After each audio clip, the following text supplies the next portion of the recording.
کہ پیٹ بھر کر کھانے کی جس کو عادت ہو اس کی نصیحت کا دوسروں پہ اثر نہیں ہوتا، اور خود اس کے اوپر دوسرے بندے کی نصیحت کا اثر نہیں ہوتا۔ فتاوی ہندیہ میں یہ بات لکھی۔ اس بات کی طرف بھی ذرا غور کریں کہ کہیں ایسا تو نہیں ہمارے سیاہ کارناموں نے ہمارے رزق کے دروازوں کو بند کروا دیا ہو؟ کیوں چھوٹی چھوٹی اس بات پہ کسی نے جادو کر دیا، کوئی جنات کا اثر، کوئی فلاں اثر، خواہ مخواہ عاملوں کے پیچھے بھاگتے پھرتے ہیں، ایمان خراب کرتے۔ اگر کمرے میں اندھیرا ہو تو انسان سوچتا ہے کہ کھڑکیاں دروازے بند ہیں،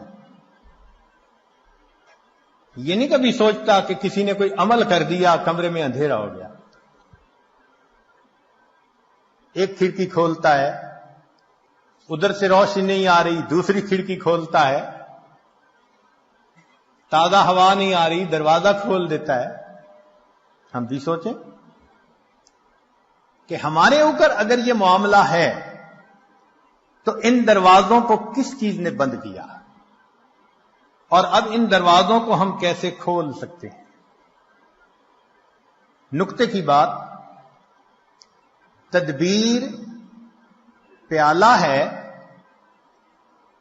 اور اللہ ہی دینے والا ہے۔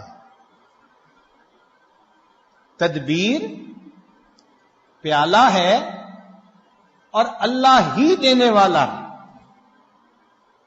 تو جب پروردگار دینے والا ہے تو پرواہ کس بات کی؟ اس لیے اللہ رب العزت نے مال کو خیر کہا، انہ لحب الخیر لشدید۔ مال کو قیامہ کہا۔ قرآن مجید میں دو چیزوں کو قیامہ فرمایا، ایک بیت اللہ کو، جعل اللہ الکعبۃ البیت الحرام قیاما للناس، اس لیے کہ بیت اللہ انسان کی روحانی زندگی کے قیام کا سبب، اور مال کو قیامہ کہا، وَلَا تُؤْتُوا السُّفَهَاءَ أَمْوَالَكُمُ الَّتِي جَعَلَ اللَّهُ لَكُمْ قِيَامًا، یہ انسان کی جسمانی زندگی کے قیام کا سبب۔ اور آج کے دور میں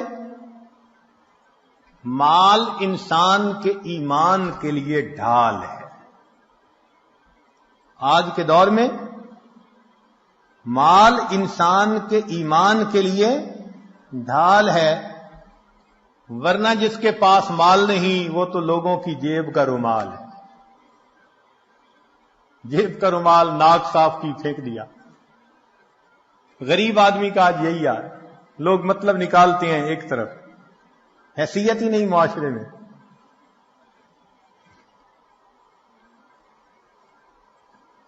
رزق کے معاملے میں دو باتیں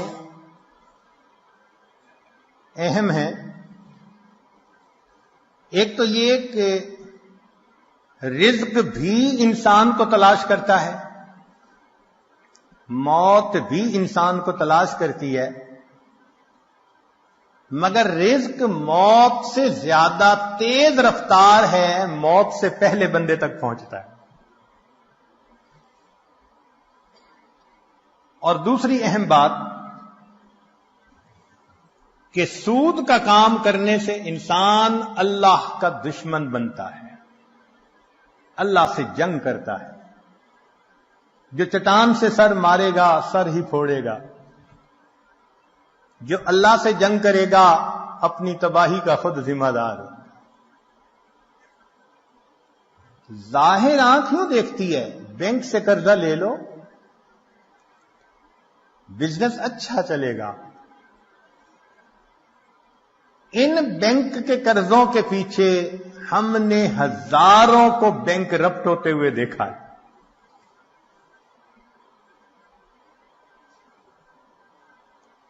تو سود کی وجہ سے مال کی برکت ختم اور زکوٰۃ کے ادا کرنے سے مال کی برکت شروع. جس بندے نے زکوٰۃ نکالنی شروع کر دی اس کے مال میں اللہ نے برکت ڈالنی شروع کی. اور برکت کس کو کہتے ہیں کہ وہ رزق انسان کے لیے کافی وافی شافی ہو جاتا ہے، غیروں کے سامنے ہاتھ نہیں پھیلانے پڑتے. جتنا ہوتا ہے انسان پرسکون زندگی گزارتا ہے.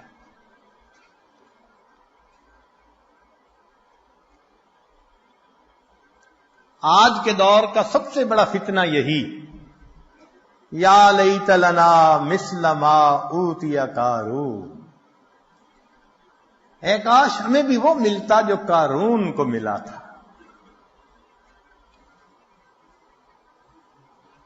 اللہ تعالیٰ ارشاد فرماتے ہیں نحن قسمنا بینہم معیشتہم، ان کے درمیان معیشت کو ہم نے تقسیم کیا. تو مومن اللہ کی تقسیم پہ راضی رہے. اپنی طرف سے پسینہ بہائے وہ ہماری ذمہ داری ہے. اس کے بعد دال ساگ بھی مل جائے تو اللہ کا شکر ادا کرے. داؤد علیہ السلام کو فرمایا گیا کہ اے داؤد، اگر تجھے کھانے میں کبھی سڑی ہوئی سبزی ہی مل جائے تو سبزی کو نہ دیکھنا، اس بات کو دیکھنا کہ میرے پروردگار نے جب رزق کو تقسیم کیا تو میں اسے یاد تھا. بھیجنے والا تو وہ ہے نا، اس نے یاد رکھا. اس سے بڑی اور کیا بات ہو سکتی.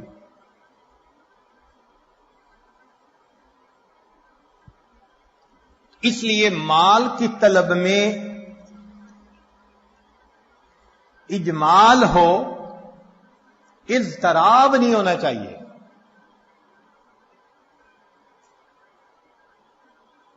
ایسے نہ ہو کہ انسان دوسرے کی جیب کی طرف دیکھ رہا ہو کہ یا تو خود نکال کے دے دے ورنہ میں اس کا گریبان پکڑ کے اس سے چھین لوں. اللہ پہ توکل کریں گے تو اللہ تعالیٰ اتنا دیں گے کہ آپ بس بس کریں گے. چنانچہ مال سے ہر کام دنیا کا نہیں سنورتا. آج جتنے مال والے زیادہ اتنے پریشان زیادہ، اتنے بیمار بھی زیادہ.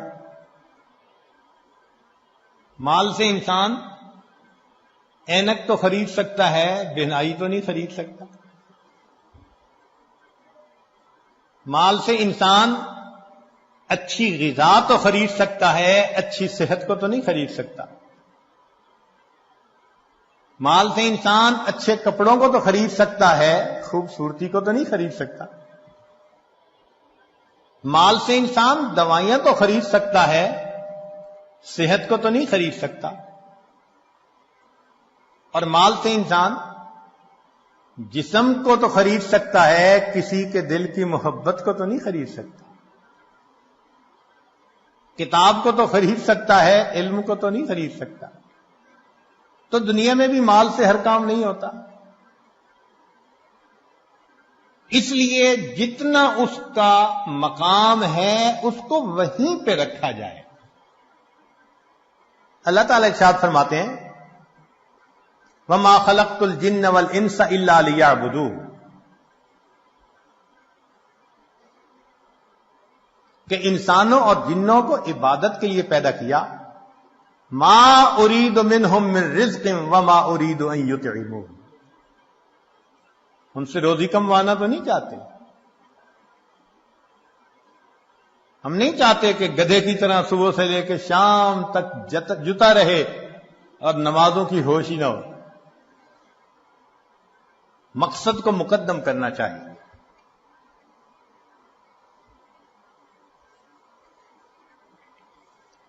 اللہ رب العزت رزق پہنچا کر رہتے ہیں. چنانچہ باجید بستامی رحمت اللہ علیہ سے کسی نے کہا کہ حضرت کیا کریں، رزق کی بڑی پریشانی ہے. تو فرمایا کہ تم اپنے گھر جاؤ اور تمہیں اپنے گھر میں جو بندہ ایسا نظر آئے کہ اس کا رزق تمہارے ذمے، بازو پکڑ کے گھر سے نکال دو. اور جس کا رزق خدا کے ذمے تو تمہیں کیا پرواہ.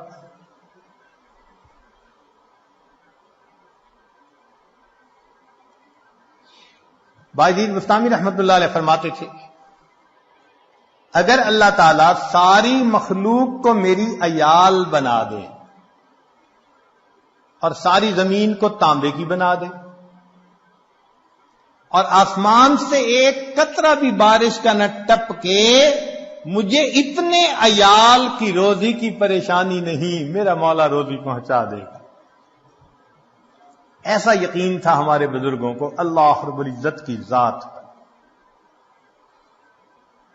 چنانچہ باجید بستامی رحمۃ اللہ نے کسی کے پیچھے نماز پڑھی، امام صاحب نے تعارف کیا تو پوچھا من این تاکل، بھئی آپ کا ذریعہ معاش کیا ہے، کہاں سے روٹی کھاتے ہیں؟ تو باجید بستامی رحمۃ اللہ نے جواب دیا اصبر، صبر کرو، حتی اعید الصلاۃ التی صلیتها خلفک، میں وہ نماز لوٹا لوں جو تیرے پیچھے پڑی ہے، حیث شککت فی رازق المخلوقین، اس لیے کہ تجھے مخلوق کے رزق دینے والے کے اندر شک ہو گیا ہے.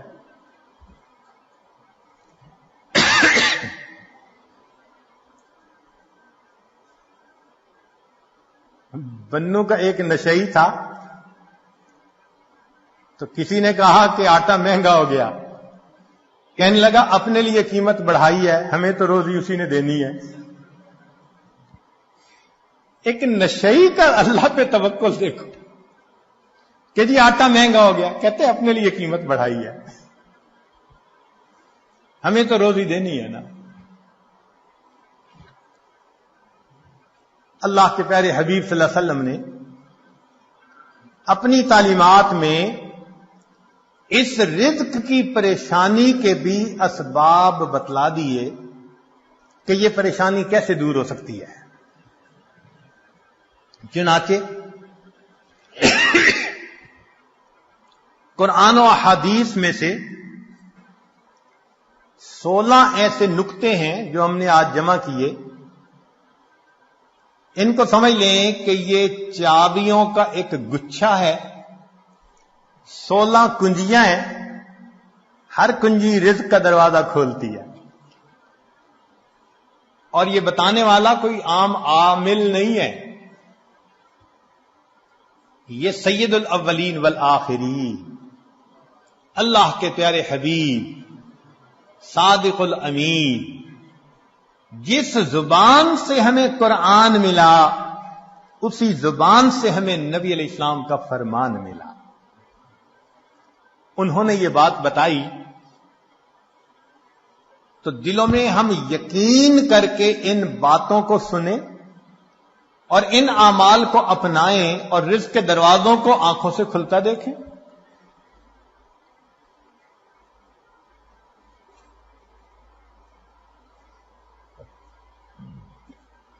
رزق کی پہلی کنجی اللہ تعالی ارشاد فرماتے ہیں وَأْمُرْ أَهْلَكَ بِالصَّلَاةِ وَاسْتَبِرْ عَلَيْهَا، اہل خانہ کو نماز کا حکم دیجئے اور اس پر جمے رہیے، صبر کیجئے.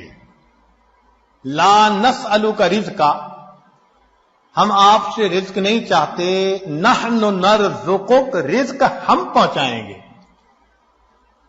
اس آیت مبارکہ میں اللہ رب العزت ایک وعدہ فرما رہے ہیں اور وہ پروردگار وعدے کو نبھانا جانتا ہے.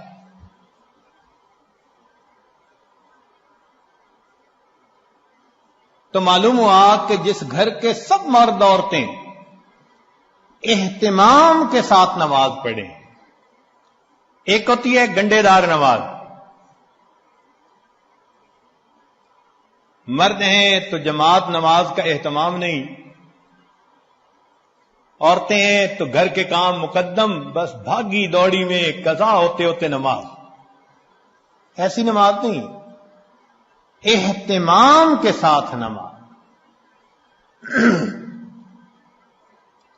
تو جس گھر کے سب لوگ اہتمام سے نماز پڑھیں، یہ نہ ہو کہ عورت کھڑی تو مصلی پہ ہو جائے اور ہاتھ باندھ کر کپڑوں کی آپس میں کلر میچنگ کر رہی ہو. مرد مصلی پہ تو کھڑا ہو جائے اور گلی بازار کی سیریں کر رہا ہو. ایسی نماز نہیں. نماز پڑھے جیسے نماز دھیان توجہ کے ساتھ پڑھنی چاہیے. کوشش تو کرے نا اپنی طرف سے دھیان جما کر پڑھنے کی. کوشش پر اللہ کی طرف سے اجر عطا ہوتا ہے. دنیا میں نتائج پر اجر ملتا ہے کہ یہ اچیو کر کے دکھاؤ تب تمہیں یہ ملے گا. اللہ فرماتے ہیں کوشش کر کے دکھاؤ. چنانچہ حدیث پاک میں آتا ہے کہ جو شخص اپنے بھائی کی حاجت براری کے لیے اس کے ساتھ چل پڑتا ہے، اللہ 10 سال کے نفلی اعتکاف کا ثواب عطا فرما دے. یہ تو نہیں کہا کہ کام کرواؤ بھائی کا، نہیں. یہ اس اللہ رب العزت کی رحمتوں کی انتہا ہے. فرمایا کہ منزل تک پہنچنا تو تمہارے بس میں نہیں ہے نا، تو مقدر کا معاملہ. ہم تو یہ دیکھیں گے قدم کون اٹھاتا ہے، چلتا کون ہے. تو نماز صحیح اہتمام کے ساتھ پڑھنے کی کوشش کریں، برکتوں کے دروازوں کو کھلتا دیکھیں. میرے مالک نے فرما دیا نحن نرزقک، ہم رزق دیتے ہیں. چنانچہ آپ گھر کے ہر چھوٹے بڑے کو نماز کا اہتمام سکھائیے، رزق ملنے کی قسم یہ عاجز کھا سکتا ہے.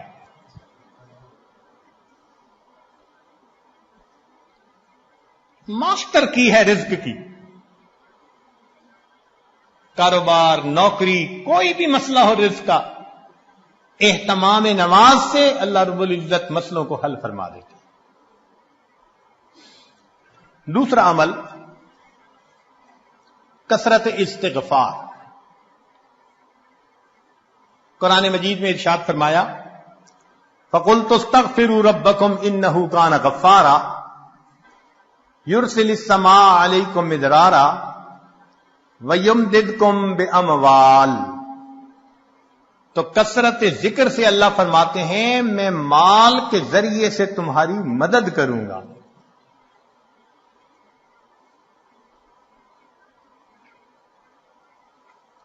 ایک اور حدیث پاک میں ہے من اکثر من الاستغفار جعل اللہ له من كل هم فرجا ومن كل ضيق مخرجا ورزقه من حيث لا يحتسب.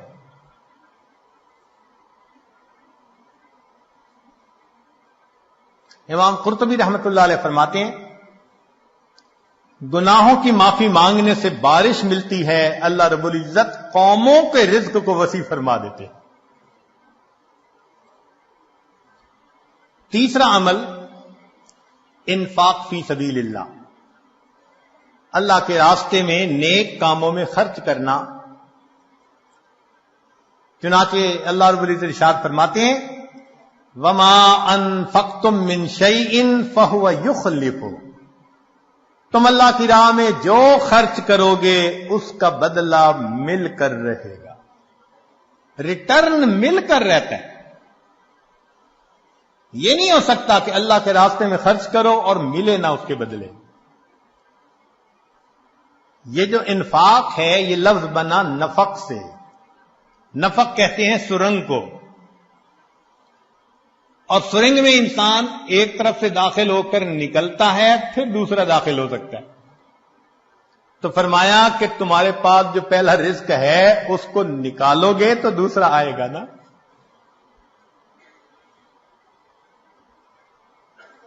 وما تنفقوا من خیر یوفى الیکم، فرمایا انفق ينفق علیک، تم خرچ کرو اللہ تم پر خرچ کرے گا۔ عبداللہ ابن عمر اللہ عنہ فرمایا کرتے تھے ان للہ اقواما اختصهم بالنعم لمنافع العباد، اللہ کے کچھ بندے ایسے ہوتے ہیں اللہ نے ان کو اپنے بندوں کے منافع کے لیے مخصوص کر دیا، ان کی ذات سے اللہ کے بندوں کو نفع ملتا رہتا ہے، یہ ان کا چارٹر آف ڈیوٹی ہوتا ہے، جو ان کو ملتا ہے وہ ان کے اپنی ضرورت کے لیے صرف نہیں ہوتا، وہ دوسروں تک پہنچانے کے لیے ہوتا ہے۔ جو ڈاکیا ڈاک پہنچاتا رہے اس کی ترقی ہوتی رہتی ہے، اور جو ڈاک نہ پہنچائے تو اسے اپنی نوکری سے معزول کر دیتے ہیں۔ چنانچہ کتنے لوگوں کو آپ نے دیکھا ہوگا کہ بڑا اچھا کام چلا، کاروبار چلا، پھر یکدم ٹھپ۔ وجہ کیا بنی؟ کہ جو ملا تھا وہ سارا ان کا نہیں تھا، اس میں اللہ کے لیے خرچ کرنا تھا، مسکینوں پر، بیواؤں پر، طلباء پر، دین کے راستے میں، فلاحی کاموں میں، یہ خزانے کے سانپ بن کر بیٹھ گئے۔ بینک بیلنس چیک کرتے ہیں، آج اتنے ملین اور آج اتنے ملین، اوپر سے ڈاکانی بند ہو گئی۔ کہتے ہیں جی ایک وقت تھا مٹی کو ہاتھ لگاتے تھے سونا بنتی تھی، حضرت صاحب آج تو سونے کو ہاتھ لگائے مٹی بنتا ہے، کسی نے کچھ کر دیا ہے؟ جی بالکل آپ نے خود ہی تو کیا ہے۔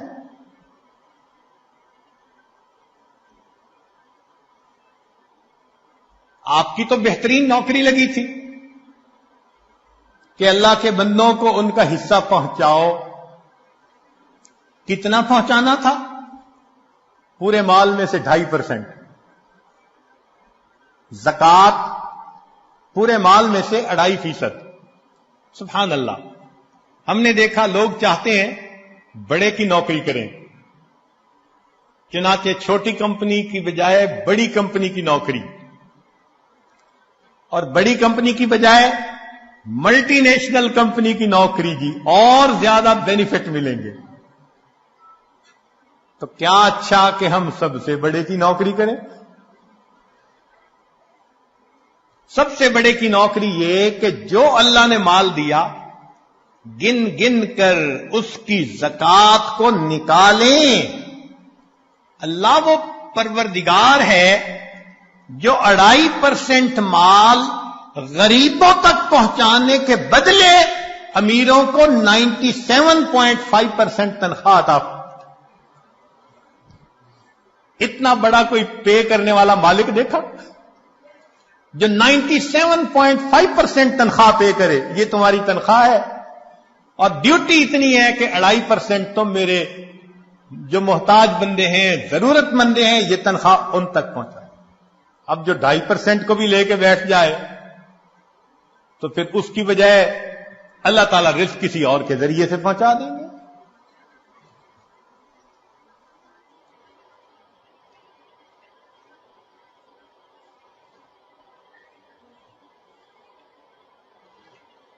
رابعہ بصریہ کے پاس مہمان آ گئے،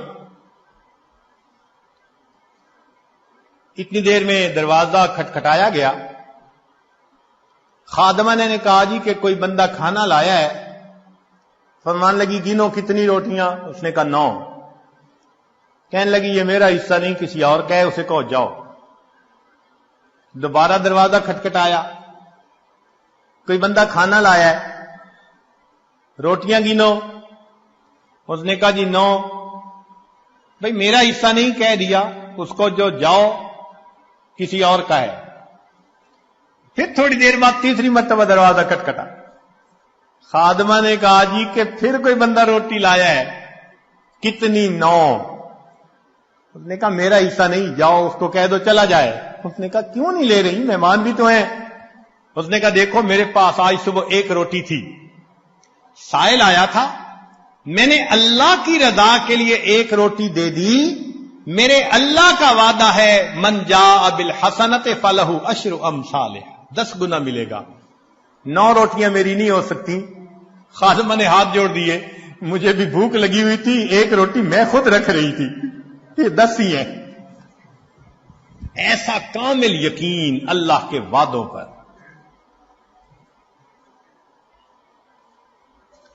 حبیب اجمی رحمت اللہ علیہ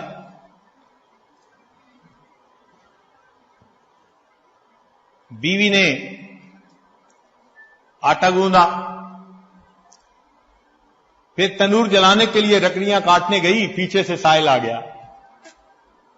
اس نے کہا بڑا محتاج ہوں، اللہ کے لیے کچھ دے دو۔ اللہ والوں کی عادت ہوتی ہے جب کوئی اللہ کے لیے کہتا ہے تو پھر وہ کھول دیتے ہیں اپنے دونوں ہاتھوں کو۔ انہوں نے وہی آٹا اٹھا کے دے دیا۔ اب بیوی لکڑیاں لے کے آئی، اس نے کہا آٹا، کہنے لگے میں نے روٹیاں پکنے کے لیے بھیجا ہے، میں نے روٹیاں پکنے کے لیے بھیجا ہے۔ ابھی ان کی بیوی نے چولہے میں آگ پوری نہیں جلائی تھی کہ اتنے میں دروازہ کھٹکھٹایا۔ بیوی نے پوچھا کون؟ کہنے والے نے روٹیاں بھی دے دی، سالن بھی دے دی۔ تو بیوی نے آ کر کہا کہ تم نے جہاں روٹیاں پکنے بھیجی تھیں، پکانے والے نے سالن بھی ساتھ بھیج دیا ہے۔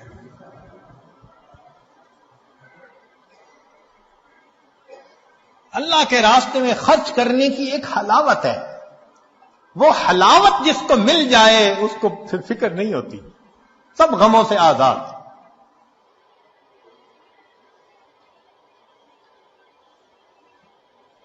رزق کی کشائش کے لیے اگلا نسخہ دین کی خاطر ہجرت کرنا۔ اللہ رب العزت فرماتے ہیں وَمَن يُهَاجِرْ فِي سَبِيلِ اللَّهِ يَجِدْ فِي الْأَرْضِ مُرَاغَمًا كَثِيرًا وَسَعَةً، جو اللہ کے راستے میں ہجرت کرے اسے جائے پناہ بھی ملے گی، رزق میں وسعت بھی ملے گی۔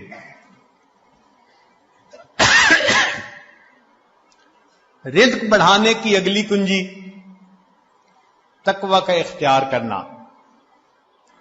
ارشاد باری تعالی ہے وَلَوْ أَنَّ أَهْلَ الْقُرَىٰ آمَنُوا وَاتَّقَوْا لَفَتَحْنَا عَلَيْهِمْ بَرَكَاتٍ مِّنَ السَّمَاءِ وَالْأَرْضِ، اگر یہ بستی دیسوں والے ایمان لاتے، تقوی کو اختیار کرتے، ہم آسمان اور زمین سے برکتوں کے دروازے ان پر کھول دیتے۔ ایک جگہ فرمایا لَأَكَلُوا مِن فَوْقِهِمْ وَمِن تَحْتِ أَرْجُلِهِمْ، ہم ان کو وہ نعمتیں کھلاتے جو اوپر آسمان سے اتارتے ہیں اور وہ نعمتیں کھلاتے جو نیچے زمین سے نکالتے ہیں۔ فرمایا وَمَن يَتَّقِ اللَّهَ يَجْعَل لَّهُ مَخْرَجًا وَيَرْزُقْهُ مِنْ حَيْثُ لَا يَحْتَسِبُ، اللہ تعالیٰ ایسی طرف سے رزق دیتا ہے کہ جس کا وہم و گمان ہی نہیں ہوتا۔ نبی علیہ السلام نے فرمایا علیک بتقوی اللہ فإنہا جماع کل خیر، تقوی اختیار کرو، یہ تمام خوبیوں کی جامع ہے۔ سفیان ثوری رحمت اللہ علیہ عجیب بات فرماتے تھے اتق اللہ فما رأیت تقیا محتاجا، میں نے آج تک کسی متقی بندے کو محتاج نہیں دیکھا کہ در در کے دھکے کھاتا پھرے، لوگوں کے سامنے ہاتھ پھیلاتا پھرے۔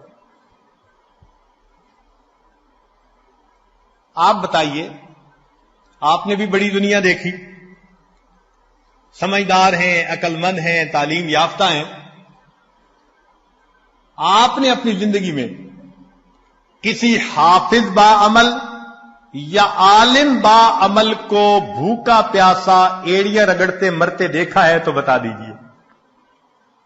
ایک مثال پیش نہیں کر سکتے۔ ہم نے اپنی زندگی میں P H D doctor, highest degree qualification کی دنیا میں بھوک پیاس سے ایڑیاں رگڑتے مرتے دیکھا۔ ہم یہ تو بتا سکتے ہیں کہ نیکی تقوی کی لائن میں زیادہ کھا کر مر گئے. امام مسلم رحمت اللہ علیہ کا واقعہ، کھجوریں زیادہ کھانے سے موت آ گئی. یہ نہیں بتا سکتے کہ جی بھوکا پیاسا، کہتے ہیں نا جی طلباء کہاں سے کھائیں گے؟ بھئی جہاں سے انبیاء کھاتے تھے وہیں سے ان کے جانشین بھی کھائیں گے.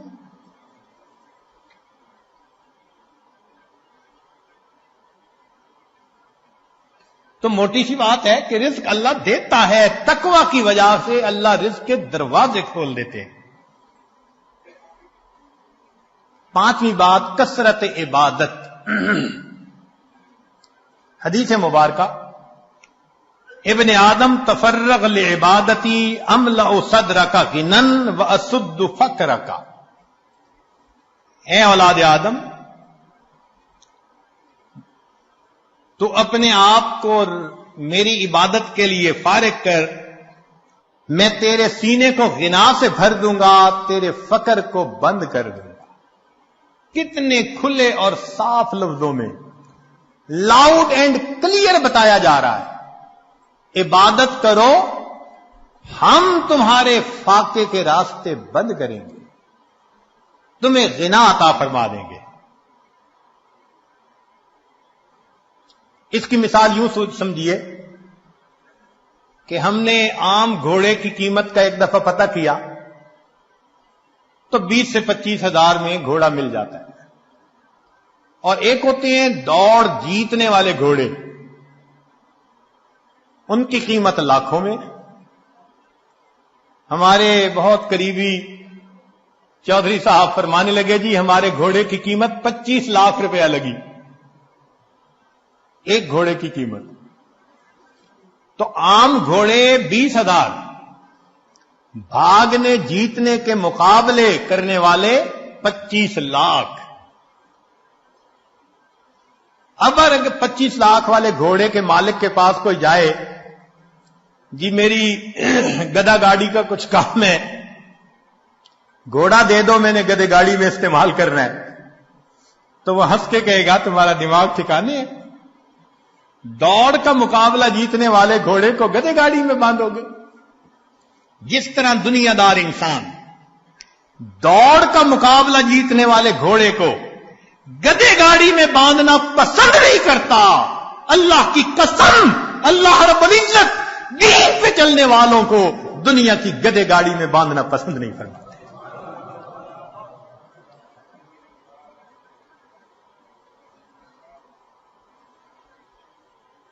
اگلی کنجی، کثرت حج اور عمرہ. حدیث پاک میں فرمایا وما امعر حاج قط، کہ حاجی کثرت سے حج کرنے والا، عمرہ کرنے والا، وہ کبھی محتاج نہیں ہوتا. قیل ومل امعار، پوچھنے والے نے پوچھا جی اس کا کیا معنی ہے؟ فرمایا قال ما افتقرا، جو فقر کا تجھے ڈر ہوتا ہے اللہ اس ڈر کو ختم کر دیتا. حدیث پاک میں ہے النفقۃ فی الحج کالنفقۃ فی سبیل اللہ، الدرہم ب700، ایک درہم کے بدلے میں 700 درہم ملتے ہیں.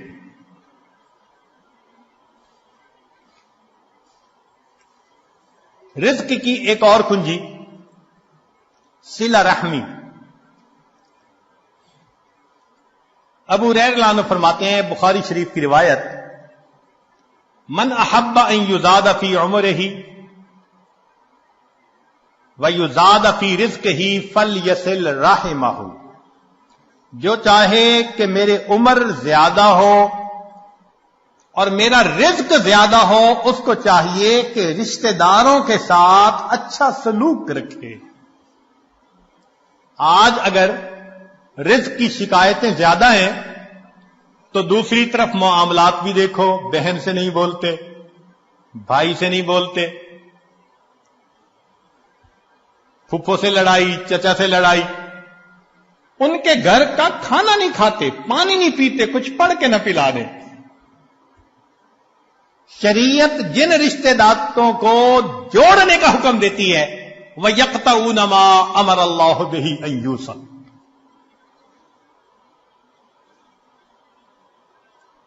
جب ہم رشتے ناتوں کا خیال نہیں کریں گے تو پھر رزق کے دروازے تو خود بند کریں گے ہم.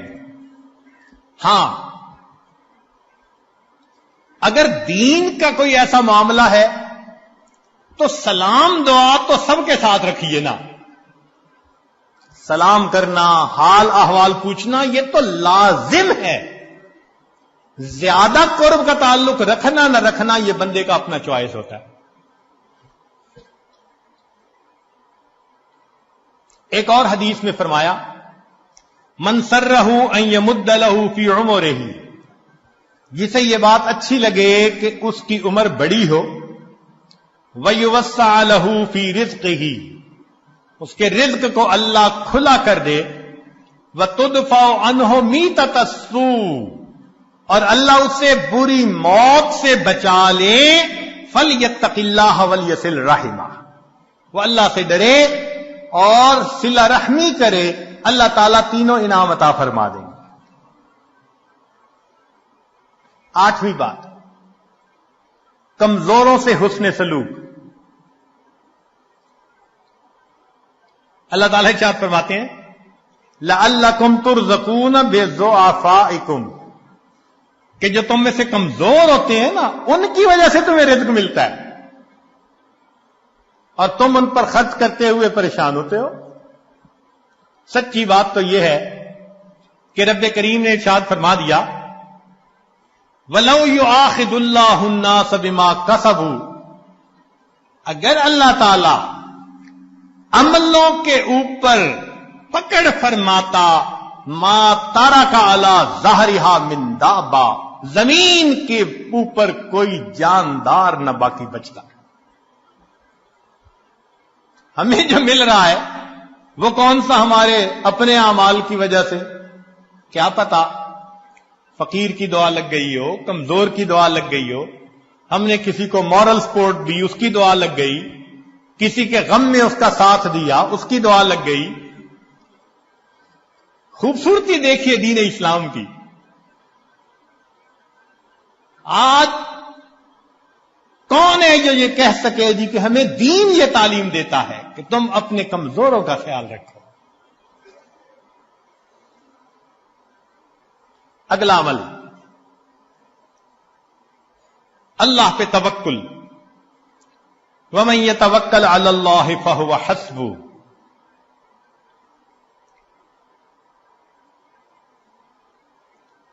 جو اللہ پر توکل کرتا ہے پھر اللہ اس کے لیے کافی ہو جاتا ہے. اس کی تفصیل حدیث مبارکہ میں لو انکم تتوکلون علی اللہ حق توکلہ، اگر تم اللہ پہ توکل کرو جیسے توکل کرنے کا حق ہے، لرازقکم کما یرزق الطیور، اللہ تمہیں رزق دے گا جیسے پرندوں کو دیتا ہے. تغدو خماسا، گھر سے خالی پیٹ نکلتے ہیں، وتروح بتانا، اور واپس پیٹ بھرے ہوئے لوٹتے ہیں.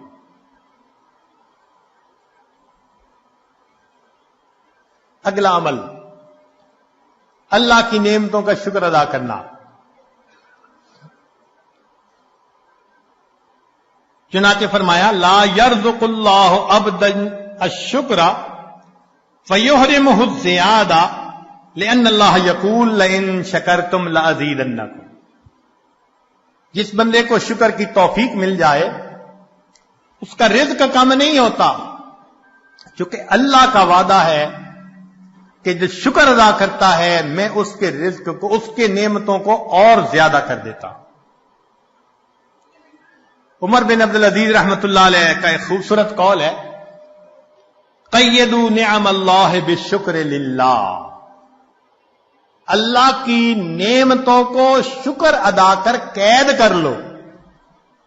جس نے اللہ کی نعمت کا شکر ادا کیا اس نے نعمت کو قید کر لیا، اس کے پاس ہی رہے گی. ابن عطا اسکندری رحمت اللہ علیہ،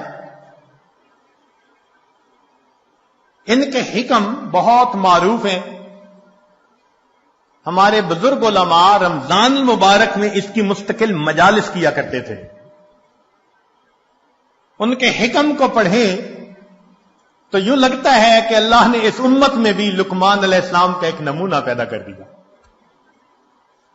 کیا عجیب باتیں کہی ہیں. تو شکر کے بارے میں ان کا ایک قول ملفوظ، جنہیں عربی کا تھوڑا سا بھی ذوق ہوگا نا، وہ تو سن اور پڑھ کے وجد آتا ہے. یہ جامعہ الازہر کے استاد بھی رہے، اور اس جامعہ کو جو پوری دنیا کے اندر ایک مقام ملا، وہ ایسے ہی متقی باخدا بزرگوں کی وجہ سے. فرماتے ہیں من لم یشکر النعم فقد تعرض لزوالها، جو نعمت کا شکر ادا نہیں کرتا وہ اپنی نعمتوں کو چھن جانے کے لیے پیش کر دیتا ہے. اللہ مجھ سے یہ چھین لو. من لم یشکر النعم فقد تعرض لزوالها ومن شکرها فقد قید بعقالها، اور جو شکر ادا کرتا ہے وہ ان نعمتوں کو نکیل ڈال کے اپنے پاس قابو کر لیتا ہے. تو شکر ادا کر کے اللہ کی نعمتوں کو نکیل ڈال لیجیے. پھر فرمایا گھر انسان جائے تو اپنے اہل خانہ کو سلام کرے. اب بتائیے یہ کتنا چھوٹا سا عمل ہے. حدیث پاک میں ہے، نبی علیہ السلام نے فرمایا ثلاثۃ کلھم ضامن علی اللہ، تین ہیں جن کی ضمانت اللہ نے لی. ان عاش رزق وکفا، اگر وہ زندہ رہے گا اللہ رزق دے گا جو اس کے لیے کافی ہوگا. ان تین میں سے ایک بندہ رجل داخل بیتہ بسلام، جو اپنے گھر میں داخل ہو اپنے اہل خانہ کو سلام کرے. یہ کتنا چھوٹا سا عمل ہے. اب بتائیے کہ اس عمل پر رزق کا دروازہ کھلنے کے وعدے، اور ہوتا کیا ہے؟ دفتر میں بڑے مزے سے دوستوں میں کھل کھلا کے ہنس رہے ہیں، گھر میں قدم رکھا اور پارا ہائی. خود کہتے ہیں حضرت پتہ نہیں کیا ہوتا ہے، گھر آتا ہوں پارا چڑھ جاتا ہے. یہ آگ شیطانیت ہے، تو شیطان تمہارے اوپر سوار ہو جاتا ہے.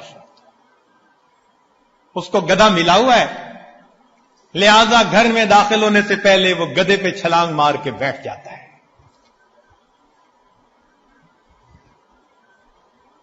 نبی علیہ الصلوۃ والسلام کا عمل، سیدہ صدیقہ لانا فرماتی ہیں کہ اللہ کے پیارے حبیب صلی اللہ علیہ وسلم جب بھی گھر میں داخل ہوتے مسکراتے چہرے کے ساتھ آتے تھے، اہل خانہ کو سلام کیا کرتے تھے.